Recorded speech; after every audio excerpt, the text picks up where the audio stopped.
ఇక అసెంబ్లీ విషయానికి వద్దాము. కృష్ణా జలాల అంశంపై బీఆర్ఎస్ తరపున కేసీఆర్ సభకొచ్చి సమాధానం చెప్పాలని డిమాండ్ చేశారు సీఎం రేవంత్ రెడ్డి. అయితే దీనికి కౌంటర్ ఇచ్చారు బీఆర్ఎస్ ఎమ్మెల్యే కడియం శ్రీహరి.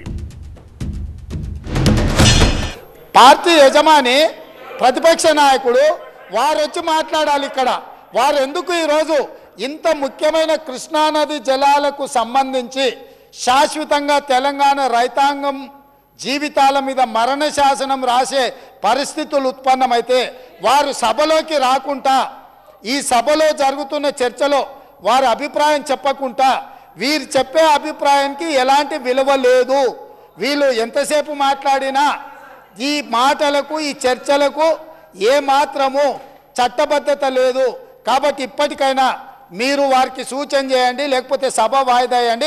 చంద్రశేఖరరావు గారిని సభలోకి రమ్మనుండ్రి. గౌరవనీయులు హరీష్ రావు గారు మాట్లాడినా లేక నేను మాట్లాడినా ఈ తీర్మానం పైన మా పార్టీ యొక్క ఆలోచన విధానాన్ని ఇక్కడ మేము ప్రతిబింబిస్తున్నాం.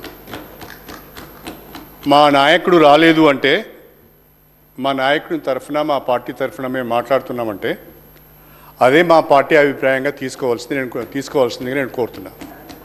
అందరూ వరుసపెట్టి ముఖ్యమంత్రి గారు, మా బట్టి విక్రమార్క గారు, మిగతా మంత్రులందరూ కూడా ఎల్ఓపి గారు రావాలి అంటే నీకెందుకయ్యా, నువ్వు హోమ్ మినిస్టర్ అయ్యేది లేదు, సచ్చేది లేదు, ఊకో శ్రీహరి గారు మీరు సార్.